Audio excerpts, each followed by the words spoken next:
Hey guys, so today I thought I would just do a tutorial on what I've been using makeup-wise for the past few months for my own face. So this has just been like my everyday routine for the past few months if I'm going out or something, just because I know if I reach for these, I won't look like spotty, I know they won't like cake up on me, and they won't like fall off throughout the day. So yeah, this is just what I've been reaching for, and what really works for me, like if I'm in a rush and I have no time to like decide what I want, this is what I've been doing. So if you want to see how to get this look, just keep watching. So first I'm going to start out by using NYX Color Correcting Cream and Lavender, and I'm just going to kind of use this as just like a primer, just to really set everything. And I'm just going to apply it with my fingers like so, take about this much, and just dot it on.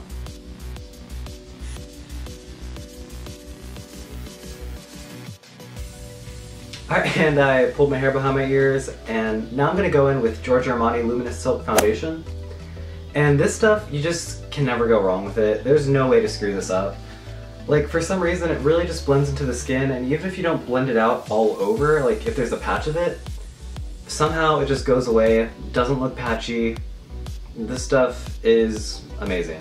Alright, and now I'm going to blend it out with my Sigma F80. Alright, so I'm just going to dot it all over my face and then blend it out in downward strokes, and I'm going to go in like a few circular motions, just making sure I hit everything. And this foundation really is like the most forgiving foundation I own. It is really pricey, but I think it's totally worth it because if you're in a rush, you can just throw this on and there's really no way to mess this up. Like, this foundation will look good even if you like use a tomato to apply it, I swear. Alright, and the next thing I'm going to be using is the Charlotte Tilbury Filmstar Bronze and Glow.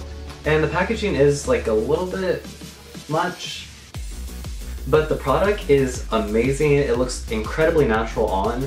Some people are afraid of creams and I don't understand why. Like, they look good. I mean, I'm oily too, but these, as long as you like set them with your finishing powder, then you're fine. But these, amazing. But my only problem with it is finding a brush that can actually pick it up. I'm going to be using the MAC 163. It's perfect for creams. A lot of people who don't like it try to use it for powder, and this isn't really for powder, it's best for cream. So I'm going to be using this brush, and then I'm going to be using an Hourglass large concealer brush for the highlight shade. Alright, so what I'm doing is I'm going to draw a line right below that cheekbone. You see I'm hitting it right there. And then I'm just going to blend it a little bit upwards, blend it down a little bit, just really hitting the inside of that cheekbone where a shadow would naturally be, and just flicking my brush upwards a little bit.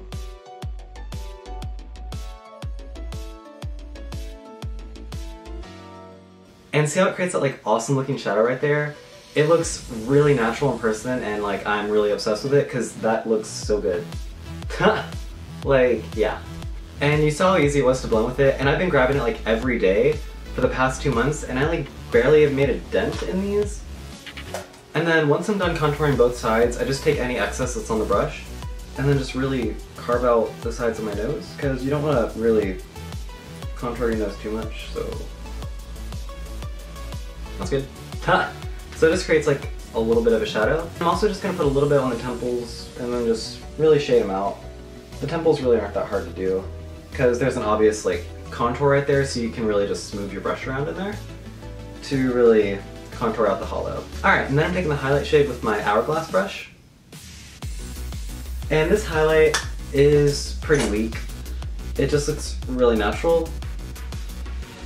So sometimes I like to go out over it with my like Becca Champagne Pop or anything like that. But for today, I think this will probably do.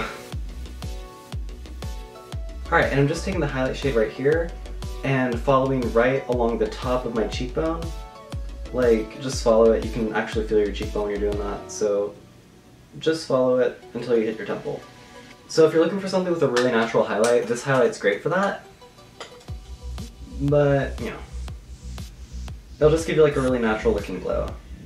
And I'm just going to put a little bit on the bridge of my nose. And if I'm feeling like my face is a little bit pale and I just want to add a little bit of something else, I'll reach for Warm Soul by MAC. And it's just a really pretty like bronzy shade. It's like a bronzy blush. And I'll just put a little bit of this one.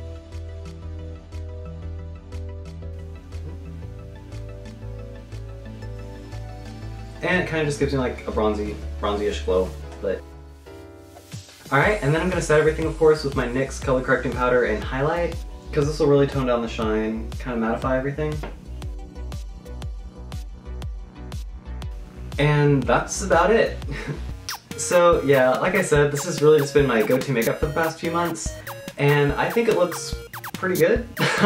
But yeah, if you like this tutorial, please give it a thumbs up. Thank you for watching, and subscribe for more. See you guys.